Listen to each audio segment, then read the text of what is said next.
안녕하세요. 예, 또 일주일 만에 뵙죠? 예. 자, 오늘은 물권법 들어갈 차례죠. 그죠? 교재로는 170페이지입니다.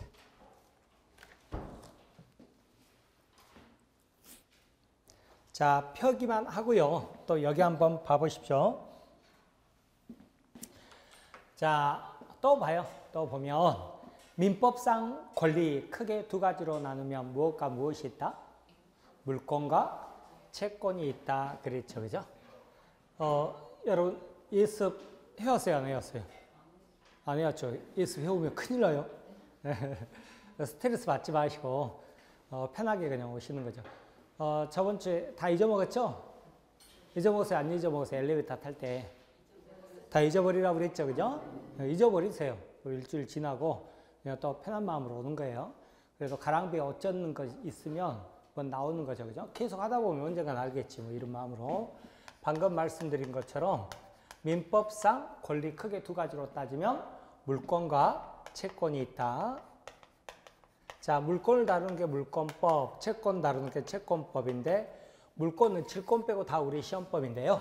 채권은요. 이 중에서 어디만 우리 시험법이었냐면 계약법만 우리 시험법이다. 그랬죠. 그죠? 자, 그래서 자, 우리 물권하고 계약법인데 이들의 이제 공통점을 뽑아놓은 게 뭐였냐면 민법 총칙 그랬습니다.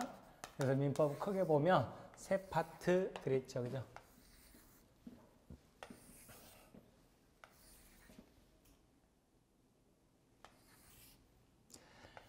자, 이 중에서 계약 그러면 민법에는 15가지 계약을 규정하고 있어요. 그것을 이제 전형계약이라고 그러는데 그 중에서 우리 시험범위에 들어가는 것은 세 가지 뿐이다.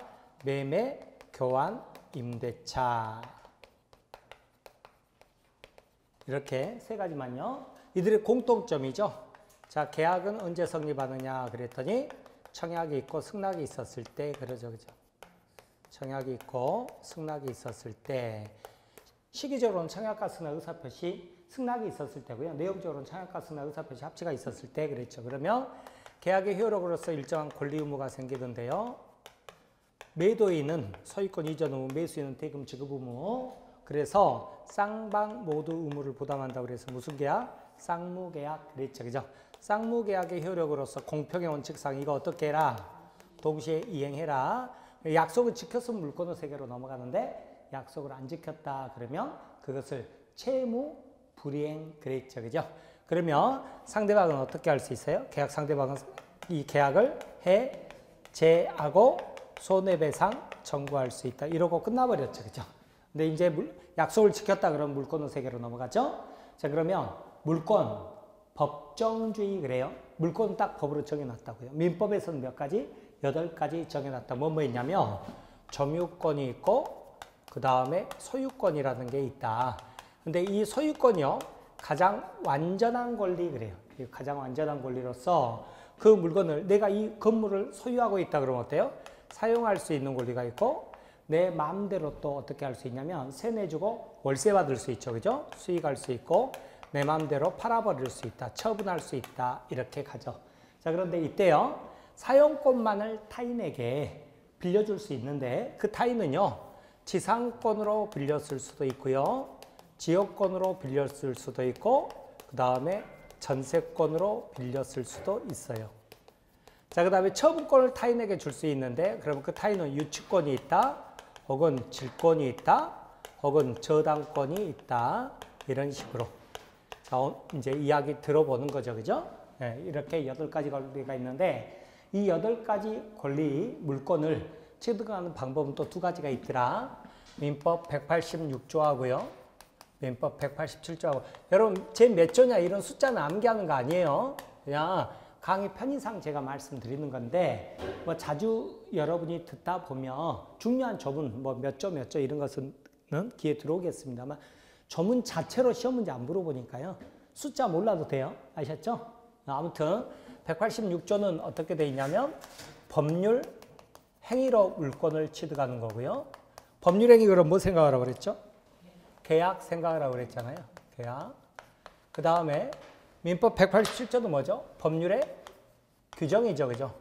법률의 규정으로 물권을 취득하는 방법이 있죠. 그죠? 그러면 상속 같은 경우가 대표적이다 그랬죠? 자, 그런데 법률 행위로 의할 때는 뭘 해야 돼? 등기를 해야 되고, 법률 규정에 의할 때는 등기가 없어도죠. 그죠? 그래도 어때요? 물권이 발생, 변경, 소멸한다, 변동한다 그랬죠. 그죠? 물권이 변동한다. 이렇게 우리 공부하고 왔어요.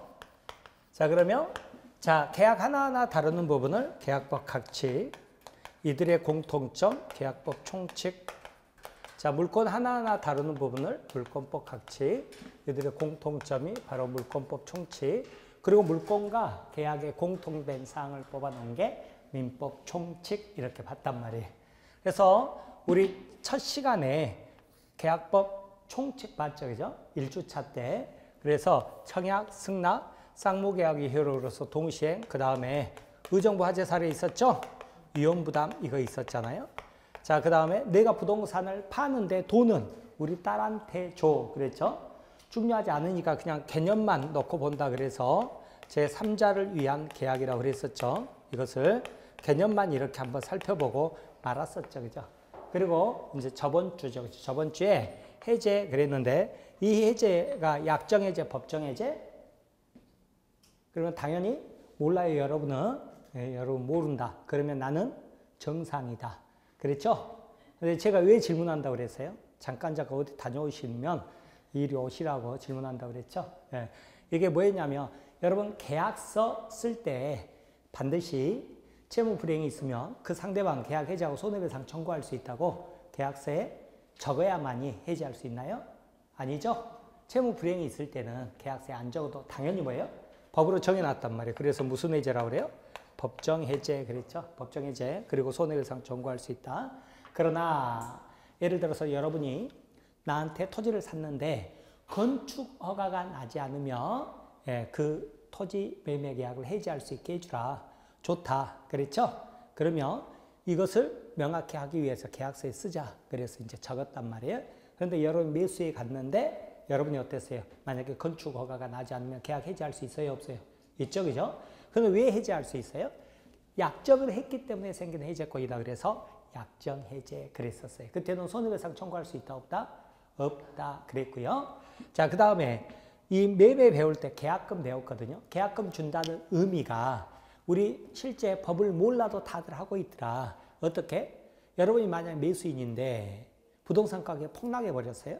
그럼 계약금 준 상태에서 내가 채무 불이행이 없더라도 여러분 어떻게 할 수 있었어요? 계약금 포기하고 계약 해지할 수 있었죠? 그러나 나한테 손해배상 청구 못하죠. 매도인 입장에서 어떠냐면 굉장히 많이 폭등했어요. 그냥 팔기 아깝다 그러면 어떻게 하라고 그랬어요? 계약금 3천만 원 받은 거에다가 내 돈 3천만 원 더해서 100을 상환하고 그죠? 계약을 해지할 수 있다 그랬죠. 손해배상 청구는 못했죠. 그래서 이 해제권도 무슨 해제권? 약정 해제권, 계약금 약정을 했기 때문에 생기는 해제권이다. 그런 거 봤었죠. 그죠? 자, 그리고 이제 담보 책임 제가 간단히 권리하자, 물건에 하자, 담보 책임 개념만 말씀드렸잖아요. 우리나라 양대 책임 체계다. 계약의 세계다. 계약 책임, 채무 불이행 책임 대표적이었죠. 계약의 세계가 아니다. 불법행위 책임. 그런데 이 사이에 담보 책임이 있다. 그랬죠. 그죠? 자, 임대차 그러면 임대차 계약에 따라서 생기는 임차인에게 생기는 권리가 임차권 그랬죠. 이게 물권인 전세권하고 구분하라고 그랬잖아요. 그렇죠? 임차권은 물권이에요, 채권이에요? 채권이죠. 왜요? 물권에 안 적어져 있으니까 채권이잖아요. 그 다음에 주임법, 상임법하고 이렇게 비교한 게 저번 주 강의였죠. 그래서 여기 끝났잖아요. 오늘 들어갈 게 이제 물권법인데 물권법의 총칙 부분을 공부를 하는 거예요. 그러면 이 부분은요. 크게 보면 186조하고 187조 플러스 자, 이 등기 부분이 있잖아요. 이 등기에야 물권 변동 효력이 발생한다 그러죠. 이 등기 부분 이렇게 구성이 되어 있는데요. 이 등기 부분은 바로 여러분이 등기법 시간에 훨씬 자세하게 공부하게 돼요. 100% 겹쳐요. 100% 겹치는데 여러분이 2차는 처음에 잘 안 하시고 1차만 하신 분도 계시고 그럴 수 있기 때문에 제가 나오는 부분 등기에서 여기 민법에 나오는 부분이 있잖아요. 그 부분은 같이 강의를 드리고 있어요. 그러니까 내가 공부할 부분이 오늘 물권법 총칙인데 여기는 186조, 187조에다가 플러스 뭐예요? 등기 부분이구나. 이렇게 알고 들어가자고요. 아셨죠? 자, 그러면 봐보세요. 여기 봐보세요. 이게 이제 민법 전체 체계라고 그랬는데 여러분 매매 계약에 따라서 매수인이 취득하려고 하는 권리가 무슨 권리라고 그랬죠? 소유권. 소유권이잖아요. 매매 계약에 따라서 매수인은 소유권을 취득하잖아요. 여러분이 아파트 샀다 그러면 여러분 무슨 권리를 취득하는 거예요? 소유권을 취득하는 거예요. 소유권. 아셨죠? 그래요. 그러면 맨 처음에 뭘 하죠? 청약과 승낙에 의해서 매매 계약을 하잖아요. 그러면 매도인 소유권 이전은 여러분은 뭐예요? 대금 지급은 뭐 동시행해야죠. 약속 안 지키면 계약 해지하고 손해배상 청구하는데 약속을 지켰어요. 그럼 어떻게 되죠? 물권의 세계로 넘어가죠. 그러면 소유권을 취득하려고 그러는데 소유권을 법률 행위로 취득하려고 그래요? 법률 규정으로 취득하려고 그래요? 법률 행위로 취득하려고 그러잖아요. 그럼 뭘 해야 돼요? 등기. 무슨 등기겠어요? 소유권 이전 등기. 해야 된단 말이에요. 그죠? 소유권 이전, 소유자 B, 등기 원인은 매매 이래야 된단 말이에요. 아셨어요? 여러분, 교환계약으로 취득하려고 하는 게 뭐죠? 양쪽 모두 교환계약으로 취득하는 권리가 무슨 권리죠?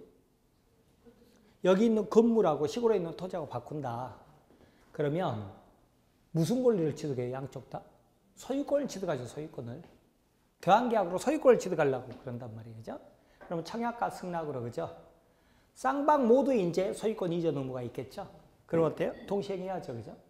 그런데 약속을 안 지켰다. 계약 해지하고 손해배상 약속 지켰다. 그럼 물권의 세계로 넘어가서 소유권을 지금 뭘로 취득하려고 그러죠? 교환계약으로 취득하려고 그러잖아요. 그러니까 뭘 해야 돼요? 쌍방 모두? 등기를 해야죠? 그럼 소유권 이전 그렇게 되겠죠? 소유자 뭐 A, 뭐 B, 등기 원인은 교환 이렇게 적어지는 거라고. 아셨죠? 그러면 여기 봐보세요. 물권 중에는 소유권뿐만 아니라 우리 저번 주에 배운 전세권도 있고 여러분 많이 들어본 저당권이라고 있잖아요. 저당권이 뭐죠? 은행에서 돈 빌리는 거죠. 돈 빌리면서 내 아파트를 담보물로 제공하는 거죠. 그죠? 제공하는 거잖아요. 그러죠? 그러면 자, 먼저 전세권부터 봐볼까요? 전세권 물권이에요, 채권이에요? 물권 그랬죠. 주로 은행 지점이, 그죠? 전세권을 취득하려고 그러는데, 그러면 맨 처음에 뭐부터 해야겠대요? 여기는 안 나와 있지만, 전세권 설정 등기부터 해요? 계약부터 해야죠. 계약해야죠. 뭐, 갑자기 뭐 등기해요? 계약부터 할 거 아니에요, 그죠? 그죠? 그러면 어떻게, 여러분이 건물주다. 건물주인데, 은행이 1층, 2층 국민은행이 들어온단 말이에요. 뭐 10억에 이렇게 들어오기로 했다. 그렇게 전세금 10억에 들어오기로 했다. 그러면 그렇게 계약을 했죠. 그죠? 계약을 했잖아요. 그러면 이 계약은 청약과 승낙으로, 그죠? 성립했죠. 그럼 건물주 여러분은 뭘 해줘야죠? 2개 해줘야 2개. 열쇠 넘겨주고 플러스 뭐예요? 전세권 설정 등기할 수 있도록 서류를 넘겨줘야죠. 그 은행은 뭘 줘야 돼? 전세금 10억 줘야 될 거 아니에요. 쌍무계약이죠. 그죠? 이거 어떻게 해야 돼요? 동시행해야 될 거 아니에요. 그죠? 동시행 안 하면 어떻게 돼요? 계약 해지하고 손해배상. 동시행했죠. 약속 지켰죠. 그럼 이제 물권의 세계로 넘어가죠. 자, 은행이 취득하려고 하는 권리가 뭐죠? 전세권. 전세권 취득하려고 하잖아요. 지금 전세권 설정 계약에 따라 전세권 취득하려고 그러죠. 이 전세권을 계약으로 취득하려고 그래요? 법률 규정으로 취득하려고 그래요? 계약으로 취득하려고 그러죠. 그러면 뭘 해야죠? 등기를 해야 된단 말이죠. 등기. 그죠? 그럼 등기 어떻게 해요? 그거는 이제 등기법 시간에 배운단 말이에요. 여러분하고 국민은행하고 어떻게 공동으로 출석해서 서면 신청. 그렇게 하면 등기부회가 이제 표제부 갑구 울고 있어요. 갑구에는 소유권자만 기재, 소유권에 관한 권리만. 울구에는 소유권 이해의 권리. 그러니까 전세권은 소유권이 아니죠. 그죠? 그러니까 등기부 울구에다가 전세권 설정 이렇게 적어지는 거예요. 그리고 전세권자, 은행을 전세권자라고 그러고 여러분 전세권 설정자라고 그래요. 맨 처음에는 전세권자하고 전세권 설정자, 저당권자하고 저당권 설정자 이런 용어도 헷갈리거든요. 그래서 제가 항상 강조드려서 권자 그래요. 권자. 누가 그 전세권이 있느냐 그 말이죠. 여러분이 있어요? 은행이 있어요? 은행이 있죠. 그죠? 그럼 은행을 뭐라고 그래요? 권자라고 하는 거예요. 소유권자 하는 것처럼 전세권자, 그리고 건물 주인, 뭐라고 그래요? 전세권 설정자, 그런 식으로 표현하는 거예요. 아셨죠? 아무튼 은행은 어떻게 돼? 전세권 설정 등기를 했을 때 전세권자가 된다. 이렇게 되겠죠. 자, 그러면 저당권도 한번 봐볼까요? 여러분이 담보대출 받는다 그러잖아요. 여러분이 사는 아파트 담보로 은행에 맡기고 1억 원을 빌린다고 한번 생각을 해보세요. 1억 원을 빌린다. 그러면 자, 은행이 뭐가 되는 거죠? 또 저당권자가 되는 거예요. 그 여러분 아파트의 소유자는 여러분인데 은행이 뭐가 돼요? 그 아파트에 대해서 담보로 꽉 잡아놓은 거잖아요. 저당권자가 된다고요. 그죠? 그러면 여러분하고 은행하고 맨 처음에 뭐부터 하는 거예요? 예? 계약부터 하는 거예요. 이제 또 이 대화가 벌써 돼버리잖아요. 저당권 설정 계약부터 하는 거라고. 계약. 그러면 청약과 승낙으로 저당권 설정 계약이 성립하겠죠. 그죠? 그러면 여러분이 어떻게 해야 돼요? 여러분이 열쇠는 넘겨줄 필요 없어요. 여러분이 그대로 사니까. 이번에는 저당권 설정 등기 할 수 있는 서류를 주는 거고, 은행은 여러분한테 1억 원 빌려줘야 될 거 아니에요. 그죠? 쌍방 모두 의무를 부담하죠? 그거 어떻게 해야 되겠어요? 동시에. 그죠? 근데 약속을 안 지켰다 그러면 어떻게 해요? 계약 해지하고 손해배상. 약속 지켰죠? 물권호 세계로 넘어가는데, 은행이 지금 취득하려고 하는 권리가 뭐죠? 저당권이란 말이에요. 저당권을 물권이죠? 계약으로 취득하려고 그래요? 법률 규정으로 취득하려고 그래요? 계약으로 취득하려고 그러잖아요. 그죠? 그럼 뭘 해야 돼요? 등기를 해야죠. 그죠? 등기. 그러면 이제 여러분 등기부, 아파트 등기부를 보죠. 그러면 갑구에 소유자 누구라고 나와요? 여러분이 소유자라고 나오겠죠? 근데 을구에가 이제 소유권 이해의 권리가 기재가 돼 있거든요. 거기 보면 뭐라고 돼 있어요? 저당권 설정 이렇게 돼 있단 말이에요. 채권액은 1억 이렇게, 채무자는 여러분, 그 다음에 은행이 뭐예요? 저당권자겠어요? 저당권 설정자겠어요? 권자예요, 권자. 바로 하시네. 저당권자가 되죠. 저당권자 국민은행 이렇게 등기가 되는 거죠. 아셨죠? 그런 등기를 이제 여러분이 볼 줄 아는 능력을 이제 길러가는 거예요. 그런데 아무튼 그렇게 보니까 어때요? 와우, 이게 진짜 민법 전부네. 알 수 있겠죠, 그죠? 알 수 있겠죠? 그 중에서 이제 물권법이 총칙 부분인데 조금 자세히 들어가 보면 법률에는 지금 말씀드린 것처럼 매매 계약에 따라서, 그죠? 소유권을 취득하기 위해서, 교환 계약에 따라서 소유권을 취득하기 위해서, 그죠? 매매 계약 혹은 교환 계약을 했잖아요. 자, 저당권을 취득하기 위해서 저당권 설정 계약, 전세권 취득하기 위해서 전세권 설정 계약 그랬잖아요. 이제 법률 규정 여기 이제 한번 들어보는 거예요. 들어보는 건데 나중에는 여러분이요 저절로 입이 트여요. 그러니까 억지로 암기하려고 하지 마세요. 우리 민법에 법률 규정 법으로 정해놨단 말이에요. 이것은 등기 없어도 된다. 이렇게 뭐라고 되어 있냐면 상속 그 다음에 공용징수라고 이렇게 되어 있어요. 공용징수, 판결, 경매,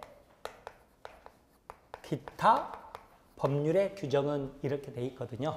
근데 상속은 뭐 우리가 자주 들어봤지만 공용징수 되게 낯선 말이잖아요.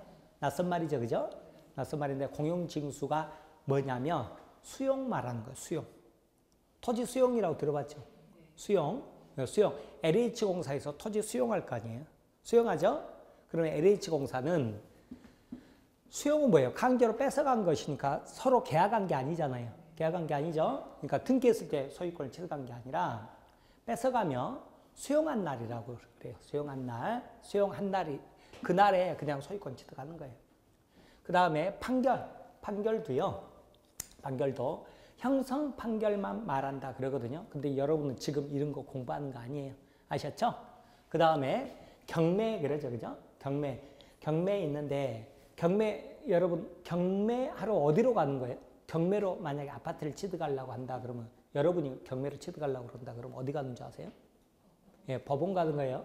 법원 가면 경매 법원이 있거든요. 경매 법원이 있으면 이제 해당 물건이 여러 개 있는데 해당 물건이 있을 거 아니에요. 그런 물건에 대해서 여러분이 나는 얼마에 낙찰을 받고 싶다고 거기다 적어요. 절대 남 보여줘요, 안 보여줘요? 안 보여줘야죠. 남이 나보다 더 많이 쓰면 안 되니까. 그러니까 몰래 적어서 봉투에 집어넣는 거예요. 그리고 나서 입찰 보증금이 있어요. 보증금. 입찰 보증금 그 한 10% 정도 돼요. 그럼 그거 이제 집어넣어가지고 봉투를 어디로 집어내는 거예요? 경매 법원 가면 쭉 이렇게 법원 공무원 직원들 쭉 앉아있죠. 그러면 낙찰 받으려고 하는 분들이 이렇게 앉아가지고 몇 시까지 내세요? 그럼 다 넣는다고요. 이렇게 내요. 내죠? 그러면 자 이제 마감하고 공개하겠습니다. 이래요. 여러분 다 있는 데서 공개해줘요. 공개 이렇게 해줘요. 그래서 다 읽어줘요. 누가 얼마 썼습니다. 누가 얼마 썼습니다. 누가 얼마 썼습니다. 다 읽어줘요. 그래서 최고가 매수인이라고 그러는데 최고가 매수인 누구 낙찰 꽝꽝꽝 이렇게 되는 거예요. 그러면 나머지 사람도 어때요? 봉투채로 다 돌려줘요. 이제 소리하고 돈하고 돌려준다고요. 그럼 그거 가지고 이제 집에 가버리는 거예요. 아셨죠? 그럼 이제 최고가 매수인 낙찰됐죠? 낙찰되고 나면 법원에서 한 번 더 심사를 해요. 별 문제 없냐? 미국 문제 없다? 매각 허가 결정 내리죠. 그죠? 그러면 여러분한테 통지가 가요. 한 달 정도 걸리는데 어디에다가 나머지 돈 내라. 돈 내라. 주로 신한은행 내라고 그래요. 그러면 거기다가 돈 내죠. 그죠? 이것을 자 예전에는 경락대금을 완납한다 이렇게 표현했는데 지금은 매각대금 완납한다 그렇게 표현을 해요. 매각대금 완납했죠. 그죠? 완납했죠? 그러면 완납했다고 영수증을 다시 법원에 내요. 법원 내요. 머릿속에 지금 그리고 있어요? 안 그리고 있어요? 그냥 멍한 상태로 들으세요. 내면 왜냐하면 경매는 공인중개사가 입찰대리권이 있기 때문에 여러분이 아셔야 될 내용이에요. 아셨죠? 자, 그래서 나중에 또 이야기 드릴게요. 매각되고 완납했죠? 그럼 다 냈다는 것을 영수증 법원에 낸단 말이에요. 그럼 법원에서 여러분이 등기 신청하러 가는 게 아니에요. 법원에서 자 등기소로 우편으로 촉탁한다 그래요. 우편으로. 그래서 여기가 소유자가 됐으니 여기 이름으로 등기해줘라 이렇게 법원에서 등기소를 알려주는 거예요. 그럼 등기소에서 여러분 앞으로 등기를 해요. 그런데 여러분이 언제 소유권을 취득하느냐 그랬더니 등기했을 때가 아니라 그 전 단계 매각되고 완납만 하면 바로 소유권을 취득하는 거예요. 근데 이게 왜 중요하냐면 여러분이 경매로 만약에 아파트 소유권을 취득했잖아요. 그러면 거기에는 누군가 살고 있겠죠? 누가 살겠어요? 부도난 사람이 살고 있을 거 아니에요. 혹은 부도난 사람한테 임대차 계약을 맺고 임차인이 살고 있을 수 있을 거 아니에요. 그러면 여러분이 가가지고 이제 내가 소유자니까 집 비워주라 해야 되거든요. 그걸 명도 받는다고 그래요. 이게 제일 어려워요. 그래서 명도는 경매의 꽃이라고 그래요. 경매의 꽃은 명도다 그러는데 왜 어렵냐면 이 사람이 그냥 나가려고 하겠어요?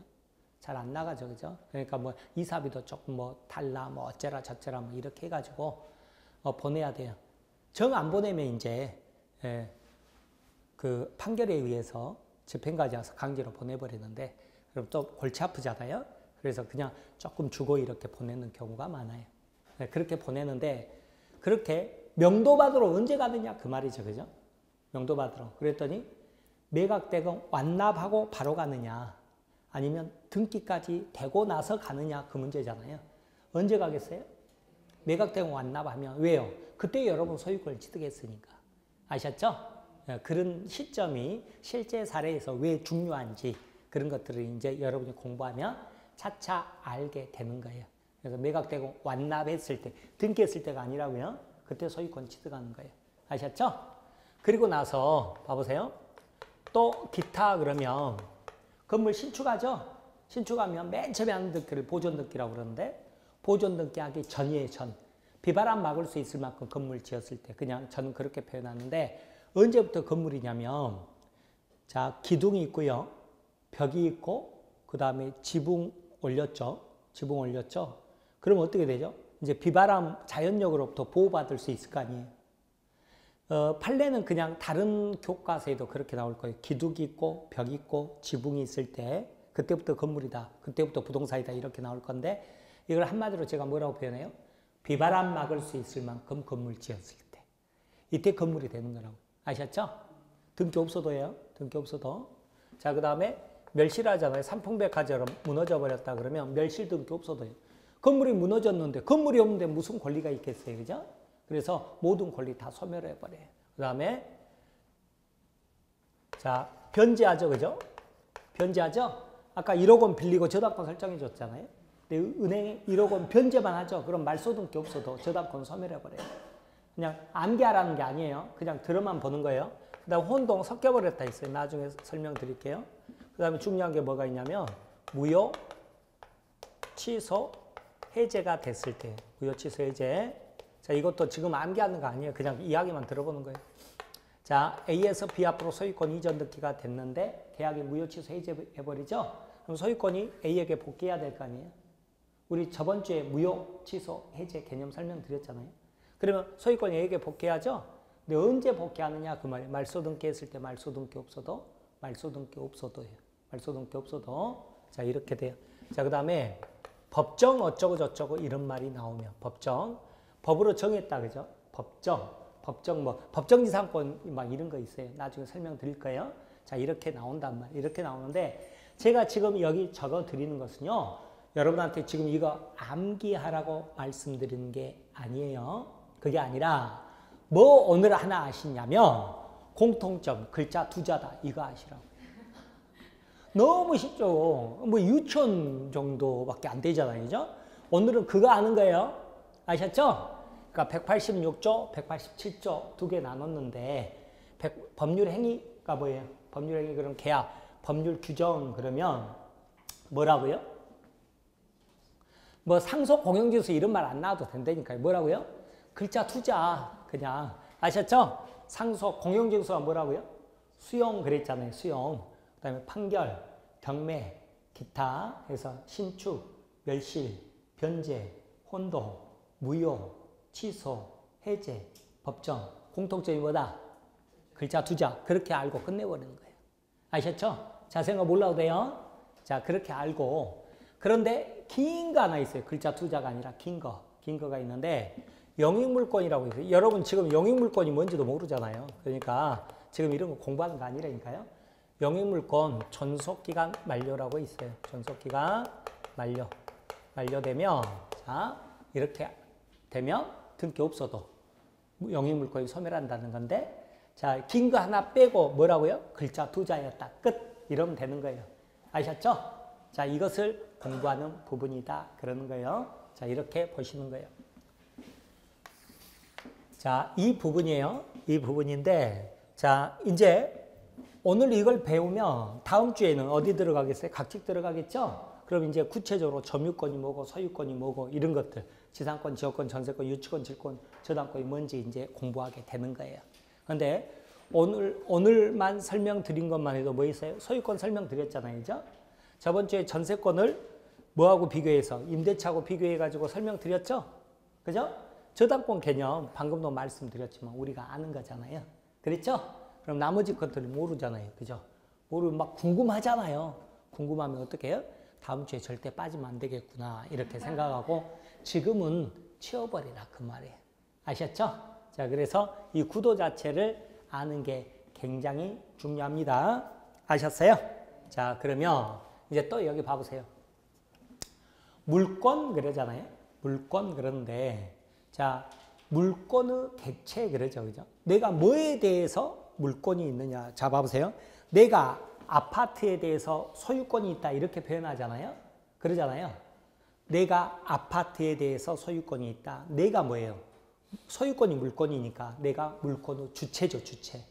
주체. 아파트가 뭐죠? 소유권이나 물권의 객체란 말이에요. 객체. 아셨죠? 그리고 물권의 내용이 뭐예요? 소유권이 된다. 이렇게 되겠죠. 그죠? 그렇게 되겠죠? 그러면 물권의 주체는 나, A, B, 갑, 을. 물권의 객체는 뭐라고요? 아파트라고, 아파트죠. 그죠? 아파트인데, 아파트를 뭐라고 그러냐면, 물건이라고 그래요. 물건이라고 그래요. 우리가 흔히 물건이라는 표현도 쓰죠? 물건 그러잖아요. 물건 그러는데, 뭐가 물건이냐 그랬더니, 여러분은, 자, 물건 그러면, 뭐가 물건이지? 아파트 물건이네. 사과도 물건이네. 그러잖아요. 그죠? 사람 물건 아니죠.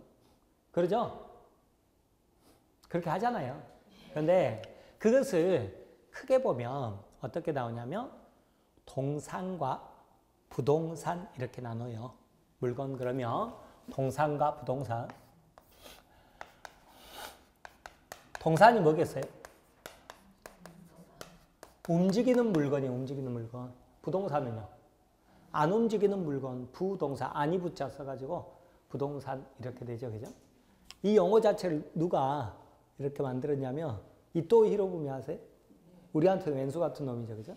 그런데 이토 히로부미가 일본에서는 굉장히 영웅이죠. 그래서 돈에도 이토 히로부미 사진 들어가 있고 그러거든요.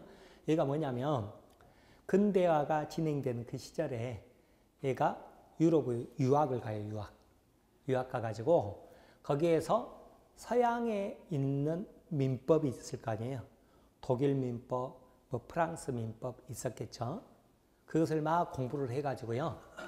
양자를 섞어가지고 일본 민법을 만들어요.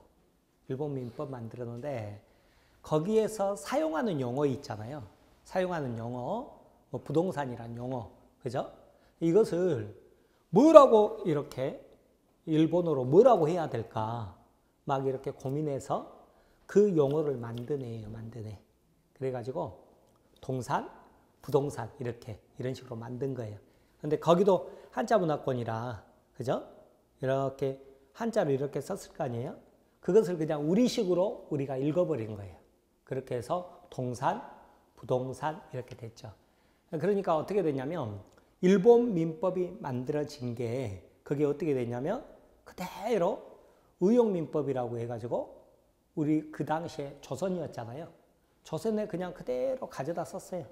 가져다 쓰다가 해방됐잖아요. 해방돼서 우리 고유의 민법 만들자 그랬는데 뭐 우리가 고유의 민법을 다시 싹 없애버리고 전혀 새로운 민법을 만들어낸 게 아니라 일본 민법 그대로 그냥 가져다 쓴 거하고 똑같이 된 거예요. 똑같이 됐어요. 아셨죠? 다만 자 우리 고유의 전통에 따른 뭐 전세권 같은 게 세계에서 하나밖에 없거든요. 이런 걸 이제 가미하고 뭐 이런 식으로 된 거죠. 그죠? 그래서 아직도 그런 좀 잔재가 남아있어요. 등기를 격려한다 그러잖아요. 우리는 격려라는 표현 안 쓰죠. 그죠? 일본식 한자예요. 일본식 한자. 등기를 기재한다. 이런 걸 등기를 격려한다 그래요. 완료한다, 격려한다 그러는데 아직 그대로 쓰고 있죠. 그렇게 있다가 한글로 쉬운 말로 많이 사용하자. 그런 게 많이 이제 돼가지고 그래도 정말 순화돼서 이 정도인 거예요. 순화돼서 이 정도지 뭐 한 20년 전만 해도요. 우리 그 법조문 전부 한자로 적어져 있었어요. 한자 한글 혼용돼 있었다고요. 한자 다 이렇게 적어져 있어가지고 법 공부하려면 한자 공부부터 먼저 있어야 됐었고 그 다음에 일본식 용어로 막 이렇게 써져 있었어요. 더군다나 맞춤표가 없어요. 맞춤표가 말이 얼마나 어렵냐면 그때 농담처럼 그랬어요. 그 사형 선고 받은 애가 걔는 왜 죽은지도 모르고 죽는다 그랬어요. 왜냐하면 너는 잘못했어. 사형이야 하고 이제 꽝꽝꽝 하잖아요. 그리고 그 판결문을 읽어주는데 너는 뭐 어쩌고저쩌고 이러해서 이러한 즉슨 뭐 이래서 이렇게 하고 뭐가 고의가 있는데 뭐 미필적 고의가 어쩌고저쩌고 뭐 어쩌고 뭐 부진정 뭐 연대 뭐 어쩌고저쩌고 막 이런 식으로 쫙 하니까 아무리 들어도 뭔 말인지를 모르니까 내가 왜 죽는 거지? 그래서 이제 지금 농담처럼 그렇게 할 만큼이나 어려웠어요. 어려웠다가 많이 순화돼서 이 정도가 된 거예요. 자, 아무튼 자 그런 그 연역을 우리가 갖고 있어요. 그래서 우리 민법은 쫓아가 보면 우리 마음에 딱 맞지가 않아요. 왜요? 우리 고유의 제도가 아니거든요. 그러니까 그런다고 그래서 일본의 고유의 제도도 아니죠. 어디의 제도예요? 유럽의 제도 있잖아요. 그러니까 민법이 독일 민법하고 프랑스 민법 이렇게 두 개 섞어가지고 일본으로 들어온 게 우리한테 왔는데 그 중에서도 우리는 점차 독일식에 조금 더 가까워요. 독일식에 좀 가까운데 또 독일 민법은 더 쫓아가 보잖아요. 그럼 어떻게 되냐면 로마 시대 민법하고 그 독일 게르만 쪽이 있잖아요. 게르만 쪽에 그 고유의 자기들끼리 이렇게 살아오면서 지켜왔던 약속이 있잖아요. 이 두 개가 섞여가지고 녹아든 게 독일법이에요. 그러니까 사실은 우리 고유의 사고보다는 뭐예요? 유럽인들의 사고 있죠. 유럽인들의 사고에 우리가 지금 맞춰가는 거예요. 맞춰가는 거예요. 한복 입다가 어떻게 돼요? 양복으로 바꿔가는 것처럼 그 사람들에 맞춰가는 거예요. 그래서 특히 나중에 이제 시어치드 같은 경우 맨 처음에 남의 땅인데 오랫동안 내가 점유하면 20년 점유하면 내 땅 돼버리는 거거든요. 그러면 맨 처음에는요 그러신 분들도 있어요. 아니 뭐 나무 땅인데 오랫동안 내가 점유했다고 내 땅이 돼버려요? 막 이런 것들 우리 감정에는 안 맞아요. 안 맞는데 그쪽 감정에 맞는 것을 우리가 공부하기 때문에 어쩔 수가 없는 거예요. 자, 그런 것을 여러분이 좀 염두에 두시면 민법을 공부하는 데 조금 도움이 될 거예요. 자, 그런데 아무튼 이제 물건이라고 그러면 뭐가 있다고요? 동산과 부동산. 그런데 동산은 관심 없어요. 왜 그래요? 움직이는 물건 동산은 우리 중개 대상물이 아니에요. 중개 대상물이 아니니까 우리 시험 범위에서도 빠지는 거예요. 그러면 이제 부동산만 관심이 있죠. 그죠? 자, 부동산 그러죠. 그럼 우리 민법에서 뭐라고 하고 있냐면 토지 및 그 정착물 그러죠. 그죠? 토지 및 그 정착물이다 그러죠. 공법에서도 부동산 의미 나오죠. 그죠? 나오죠? 그리고 중개사법에서도 나올 거예요. 이렇게 나오는데 거기에서 다 토지 및 그 정착물이라고 표현을 할 거예요.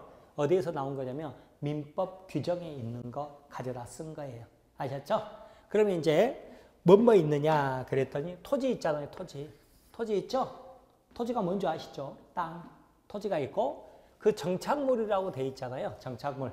이게 이제 뭔지 보는 거죠. 그죠? 자, 뭐가 있냐면 첫 번째 건물이 있어요. 건물이 있어요. 건물도 부동산이라고요. 토지하고 별개의 독립된 부동산이죠. 독립된 부동산이죠. 그래서 토지하고 건물이 있고요. 여러분 나무 있죠. 나무 심었잖아요. 나무 심었는데 나무는 독립된 부동산은 아닌데요. 그 나무 여러분 조경사업을 하기 위해서 나무 땅 빌려가지고요. 나무 심은 다음에 이것을 임목 등기라고 그래요. 등기를 하잖아요. 그러면 토지 소유자 따로 이 임목 소유자 따로 이렇게 되는 거예요. 그때는 독립된 부동산이 될 수 있어요. 그 다음에 뭐가 있냐면 수목, 나무 한 그루나 혹은 수목의 집단인데요. 나무는 독립된 부동산 아니라고 그랬죠? 네, 등기가 아니라 명인방법이라고 있어요. 조금 이따 설명드릴게요. 그거 갖추면 독립된 부동산이 되는 경우가 있어요. 자, 그 다음에 미분리 과실 이것도 마찬가지고요. 미분리 과실 그 다음에 농작물 이렇게 있어요. 그때 부동산의 종류가 되게 많죠. 그죠? 그죠? 부동산이 우리는 맨날 토지하고 건물만 생각했는데 이거 외에 여러 가지가 있잖아요. 여러 가지가 있구나. 일단 여러 가지가 있다는 것만 아셔요. 자, 그런데 이제 하나하나 살펴보면 토지하고 건물은 별개의 부동산이란 말이에요. 별개의 부동산. 그래서 등기부도 따로 있어요. 그래서 이 토지에는 토지 등기부가 있고요. 토지 등기부가 있고 건물에는 뭐가 있어요? 건물 등기부가 있는 거예요. 건물 등기부 있어요? 아셨죠? 토지 등기부, 건물 등기부 따로 있다고요. 그래서 어쩌냐면 봐보세요. 여러분이 단독주택을 소유하고 있잖아요. 소유하고 있죠? 그러면 여러분이 갑이라고 생각해 보세요. 여러분 몇 개의 부동산을 가지고 있냐면 2개의 부동산을 가지고 있는 거예요. 토지 하나 가지고 있고 또 뭐 있어요? 건물 가지고 있다고요. 그러면 등기부도 다 따로 있는 거예요. 따로 있어요. 그래서 거기 토지 등기부 봐도 등기부에가 갑구에가 예를 들어서 뭐 A로부터 소유권 이전에서 현재 소유자가 갑이다 이런 식으로 돼 있을 테고요. 자, 건물 등기부에도 어떻게 돼 있어요? A로부터 갑이 매수해서 현재 소유자가 갑이다 이런 식으로 기재가 돼 있다고 이렇게 아셨죠? 이렇게 돼 있는 거예요. 이렇게 돼 있죠, 그죠? 건물만 팔 수 있어요, 없어요?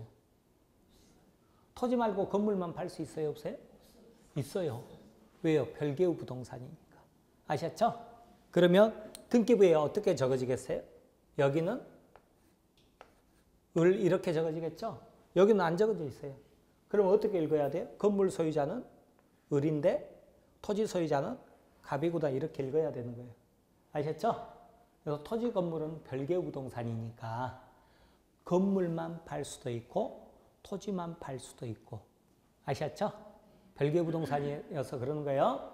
그런데 여러분이 건물만 못 파는데 그것은 아마 아파트 같은 것을 생각했으면 그럴 거예요. 아파트 같은 경우는 어찌냐면 자 봐보셔요. 자 현대건설 소유 토지에 그죠? 봐보세요. 자 나대지로 있었을 거 아니에요. 아파트 짓기 전에. 근데 현대건설이 소유하고 있었다고요. 여기가 현대 소유의 현대. 그러면 토지 등기부 있어요 없어요? 있을 거 아니에요. 그러면 여기가 소유자가 어떻게 돼 있겠어요? 현대건설 이렇게 돼 있겠죠. 그죠? 이렇게 돼 있겠죠? 그리고 현대건설에서 아파트를 짓는 거예요. 이렇게. 아파트를 지어요. 그러면 언제부터 건물이 된다고 그랬지 아까? 등기하기 전. 비바람 막을 수 있을 만큼 건물 지었을 때 그랬잖아요. 그죠? 비바람 막을 수 있을 만큼 건물 지었을 때 누가 소유권을 취득하냐면 이 돈 들인 사람, 비용 들인 사람 이런 용어 자체가 나중에는 다 하나 시험 문제예요. 예. 지금은 그냥 듣고 가더라도 그러니까 현대건설이 소유권을 취득했다 그러죠. 현대건설이 이제 신축했으니까 이렇게 되겠죠? 이렇게 될 거라고요. 그러면 등기부를 보면 이제 어떻게 돼 있어요? 소유자가 여기가 현대 이렇게 돼 있을 거 아니에요. 현대 이렇게 돼 있겠죠? 자, 그런데 자, 이때 봐보세요.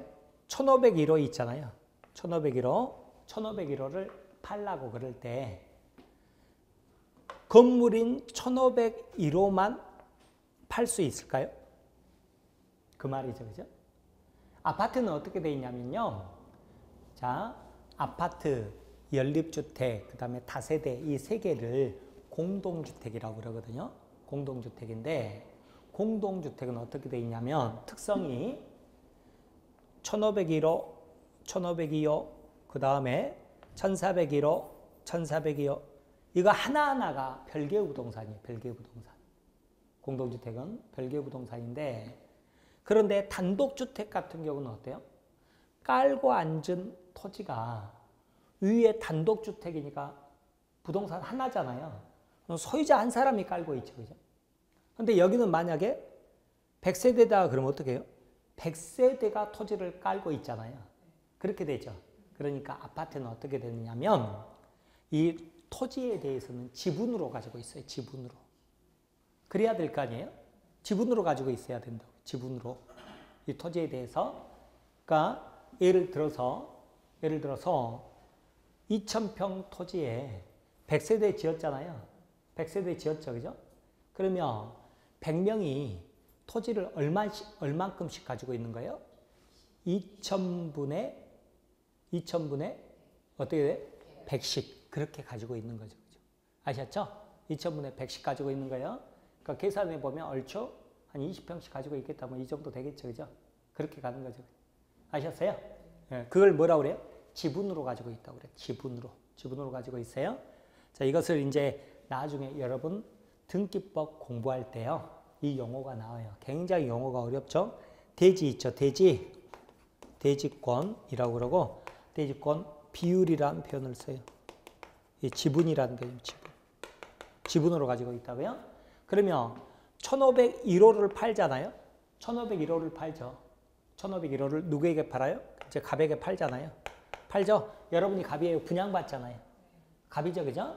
팔 때 자, 대지 지분은 안 팔고 1501호만 팔 수 있느냐 그 말이죠. 그죠? 할 수 있을까요? 없을까요? 없어요. 없어요. 자, 이게 뭐냐면 여기 오늘 왜냐하면 이 개념을 알고 출발을 해야 되는 거예요. 단독주택은 있잖아요. 단독주택은 토지하고 건물은 별개의 부동산이죠. 별개의 부동산이니까 토지하고 건물 분리 처분이 가능해요. 토지하고 건물에 대해서 분리처분이 가능해요. 그런데 보통은 내가 집 샀다 그러면 토지도 같이 사잖아요. 이렇게 갑이 토지도 같이 사죠? 건물 토지 같이 사죠? 그럼 등기 몇 번 해야 돼요? 2번 해야 되는 거예요. 만약에 건물에만 등기를 해버리죠? 건물에만 등기했다 그러면 건물 소유권만 취득했지 토지 소유권은 취득 못한 거예요. 반드시 등기 2번 해야 돼요. 단독주택은. 아셨죠? 자, 그런데 아파트를 뭐라고 한다고요? 단독주택과 반대 개념으로 공동주택 그랬죠? 공동주택은 뭐뭐 있다고요? 아파트, 그 다음에 연립주택. 우리가 흔히 빌라라고 그러잖아요. 그 법률용어 아니고 법률용어로는 연립주택이라고 그래요. 그 다음에 다세대 주택이 공동주택이에요. 다가구는 뭘로 들어가요? 단독주택으로 들어가는 거예요. 자, 이 세 가지 공동주택은 어쩌냐면 이것과 달리 분리처분이 금지되어 있어요. 분리처분이 금지예요. 그러니까 현대건설은 1501호만 팔 수 있다 없다? 없다예요. 아셨죠? 그래서 어쩌냐면 당연히 값은 뭐예요? 대지권 비율까지 한꺼번에 산 거예요. 그러니까 여러분이 만약에 뭐 30평 아파트를 평당 1,000만 원씩 3억에 분양받았다 그러잖아요. 그러면 그것은 1501호 건물값만 아니라 뭐가 포함된 거예요? 대지 지분 가격이 포함되어 있다고요. 아셨죠? 대지 지분이 넓을수록 좋겠죠? 그럴 거 아니에요, 그죠? 예, 그렇게 되는 거예요. 그래서 여기까지. 그런데 이것은 분리처분이 금지되어 있는 거예요. 분리처분이 따로따로 못 팔아요. 공동주택은.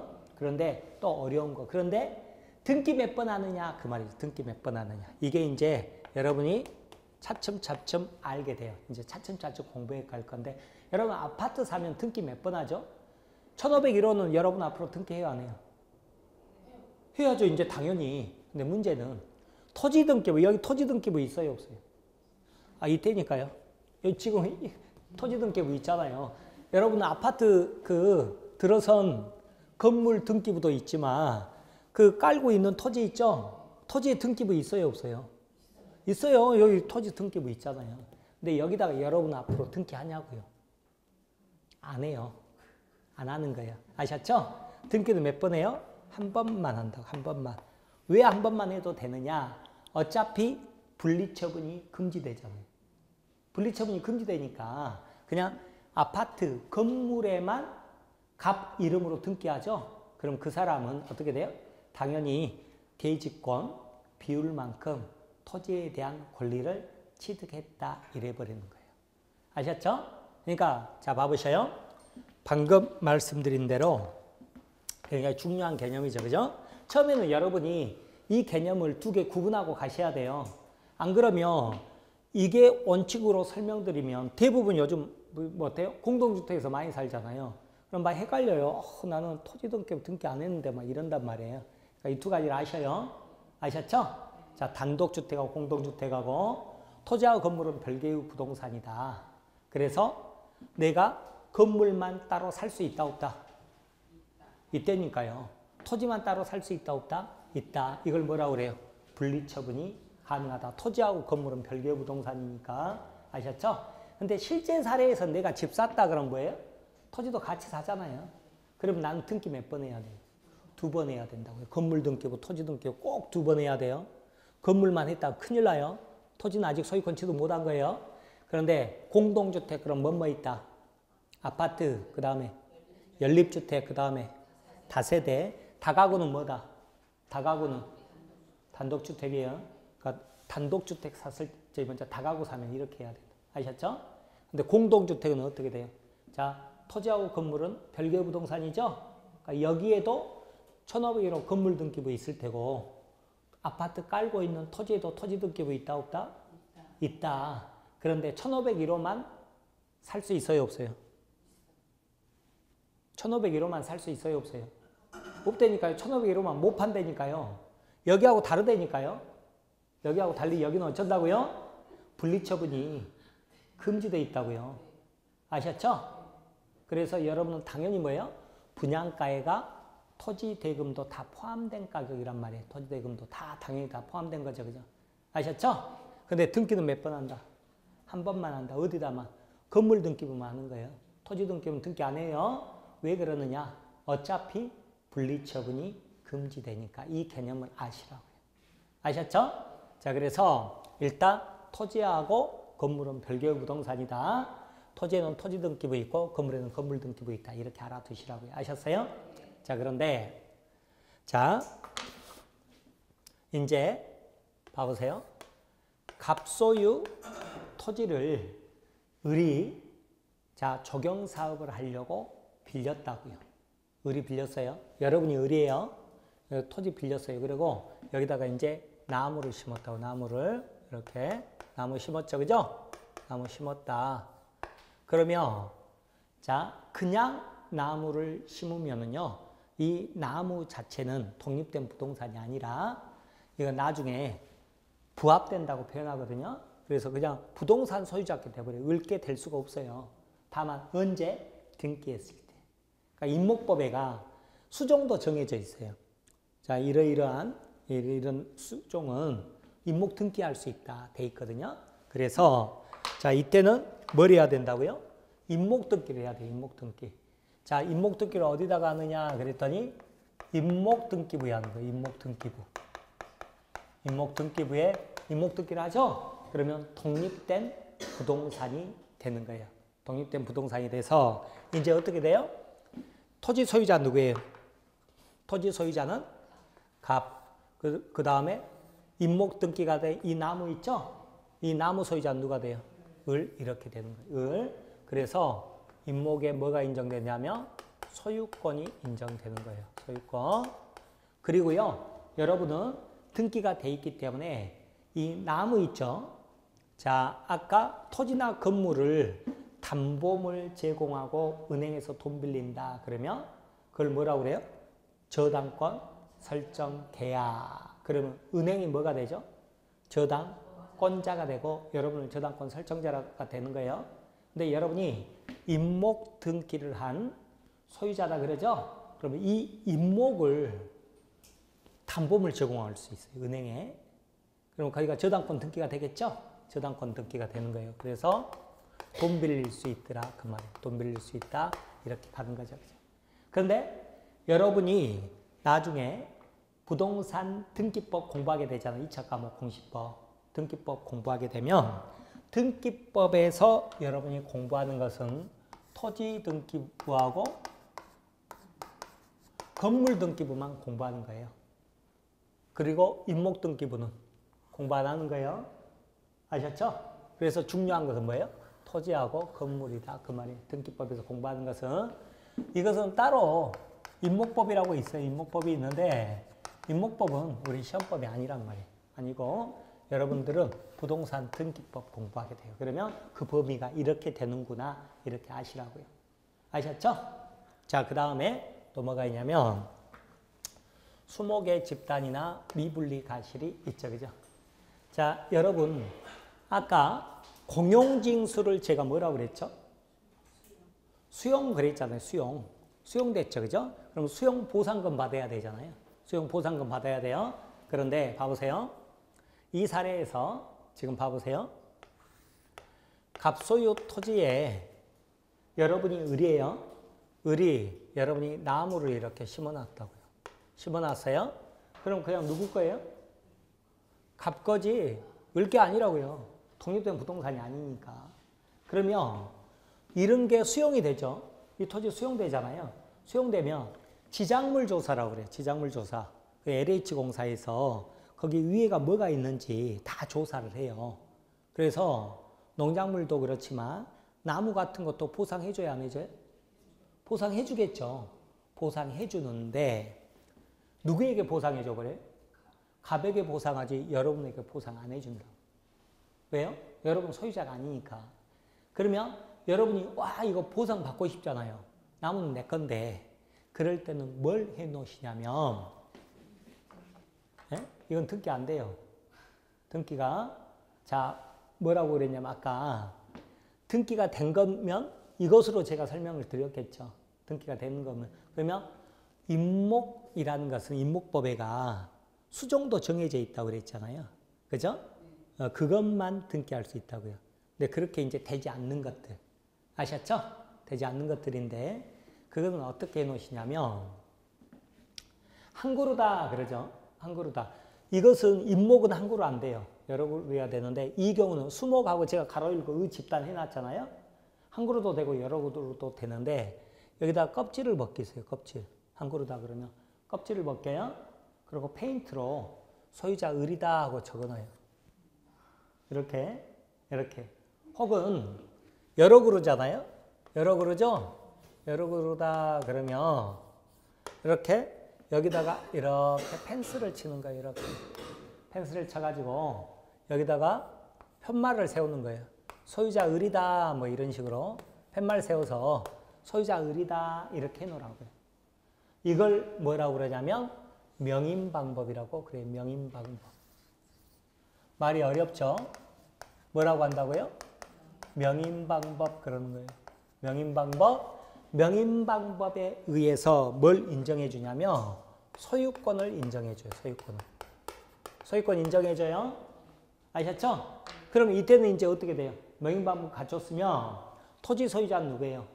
갑. 그런데 수목이나 수목의 집단 소유자는 누구예요? 을. 독립된 부동산으로 다루죠? 그러니까 LH에서 여러분 을에게 보상금을 주는 거예요. 안 그러면 보상금 못 받아요. 뭐 앞으로 뭐 이런 일은 없겠지 그러면 뭐 보지 마세요. 보지 마시는데 나중에 뭐 여러분이든 혹은 여러분 부모님이건 혹은 여러분 가족이건 시골에 토지가 수용됐다. 그렇게 했으면 한 푼이라도 이제 그때는 발등에 불 떨어져 가지고 한 푼이라도 더 받으려고 없는 나무도 막 씹어놓고 그래요. 없는 나무도 실제로 막 그래요. 없는 나무도 막 씹어요. 이제 그때 아셨죠? 그때 기억하시라고. 이걸 뭐라고 한다? 명인방법. 명인방법은 등기가 된 거예요? 안 된 거예요? 안 된 거죠. 그죠? 그래서 뭔만 인정되냐면 소유권만 인정되고요. 그 다음에 저당권은 인정된다 안 된다? 저당권은 인정될 수가 없어요. 왜요? 등기가 안 돼 있기 때문에 그러는 거예요. 자, 미분리 과실은 뭐냐면 여러분 밭대기라고 들어보셨어요? 밭대기? 처음 들어봤어요? 밭대기는 뭐라고 들어보셨어요? 조그만 밭을 밭 사는 거? 그게 아니라 유통업자 있잖아요. 유통업자 과일 뭐 이렇게 유통업자들이 중간상이라고 그러잖아요. 자, 농사 지을 때부터 통째로 그냥 여기 수확된 것은 얼마 하고 미리 사버리는 거. 이걸 뭐라고 그래요? 그런 걸 이제 밭대기라고 이렇게 밭대기로 샀다 뭐 이런 밭대기로 샀다 이런 식으로 흔히 표현을 하죠. 그죠? 이런 표현을 해요. 그러면 예를 들어서 과수원인데 사과를 밭대기로 다 사버렸단 말이에요. 누가? 을이 샀어요. 을이 샀는데 자, 예를 들어서 을 소유, 그죠? 을 소유 과수원이죠. 그죠? 과수원인데 이 사과나무가 막 있을 거 아니에요. 사과나무가 이렇게 있겠죠? 사과가 주렁주렁 열렸을 거 아니에요. 이렇게 다 누구 거예요? 을 거죠. 을 거죠? 밭대기로 샀어도 이거 다 을 거예요. 다만 어떻게 하면 자, 여기다가 다시 또 이렇게 펜스 치고 여기에 있는 사과는 죄송합니다. 네. 갑이라고 말을 할게요. 그래야 연속성이 있으니까 갑소유 과수원에 있는 사과를 을이 밭대기로 샀단 말이에요. 그러면 여기에 있는 사과는 떼지 않는 거죠. 그죠? 떼버리면 뭐가 돼요? 분리해버리면 동산이 되는 거죠. 동산이 되는 거고 떼기 전 여기 있는 사과는 을 거 이렇게 표시해두죠. 그럼 어떻게 돼요? 이 과수원하고 사과나무는 같거지만 분리하지 않는 이 사과 있죠? 사과는 누구 거예요? 을 거 이게 된다고. 이걸 뭐라고 그래요? 미분리 과실. 그리고 이렇게 표시해 놓은 것을 뭐라고 그래요? 명인방법 이라는 거예요. 이것을 이때는 이제 독립된 부동산으로 다룬다. 그러죠. 그죠? 자, 한 가지만 더 볼게요. 농작물 이건데 농작물 봐보셔요. 제가 시골에 있는 우리 부모님 사시는 아파트가 어떻게 돼 있냐면 자, 서울 같으면 분양이 잘 될 테니까 토지 있으면 눈에 띄면 다 아파트 지어버리죠. 근데 건설회사에서 시골은 분양이 잘 될까 안 될까 고민되기 때문에 어찌냐면 1차로 한번 아파트를 지어봅니다. 이렇게 아파트 지어봐요. 그리고 땅을 놔둬요. 놔뒀다가 여기가 잘 되면 2차로 여기다가 아파트를 지어서 이렇게 분양하는 경우가 많아요. 그래가지고 이제 1차로 아파트를 지었어요. 아파트를 지었는데 지금은 여기 이제 우리 그 부모님 사신데도 여기 지금 짓고 있거든요. 근데 여기 짓기 전에 공터로 남아 있잖아요. 공터로 남아 있을 거 아니에요. 남아 있죠? 남아 있으면 우리 어머님 같은 분은 빈 땅을 눈 뜨고 볼 수가 없어요. 빈 땅만 있다 그러면 뭐 심어버려요. 거기다가 그래가지고 여기다가 빈 땅에 뭐예요? 농작물을 이렇게 이제 심기 시작하죠. 농작물을 심기 시작했더니 다른 아파트 주민들도 이제 다 심어버려요. 다 심어버렸어요. 심어가지고 여기가 전부 밭돼 버렸어요. 밭돼 버렸어요. 밭돼 가지고 우리 엄마가 밭이 7개 있어요. 7개. 7개 있어가지고 나중에는 이제 나이 드시고 힘드시니까 또 그것을 다 또 나눠주셨어요. 나눠주고 막 이랬거든요. 이렇게 한 거죠. 그죠? 자, 그러면 봐보세요. 지금 건설사가 갑이죠. 그죠?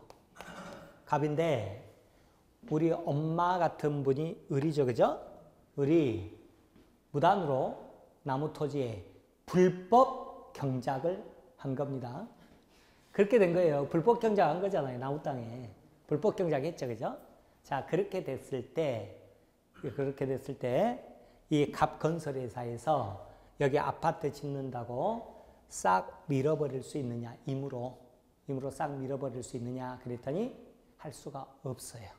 농작물은 왜 그러느냐? 그랬더니 농작물은요. 명인 방법을 갖추지 않아도요. 않아도 독립된 부동산으로 다뤄요. 독립된 부동산. 그래서 어쩌냐면 자, 토지 소유자는 누구예요? 갑이죠. 그죠? 갑이죠? 농작물 소유자는 누구예요? 을이 되는 거예요. 명인 방법 갖춰도 안 갖춰도 갖추지 않아도 항상 경작자 소유물이에요. 그러니까 땅은 갑 건설회사 거지만 이 농작물은 우리 엄마 건 거예요. 우리 엄마 거. 우리 엄마 거예요. 자, 그래서 어쩌냐면 밀어버리지 못한다고. 밀어버리지 못하고 어떻게 해야 돼요? 밀려면 우리 엄마하고 협의를 해야 돼요.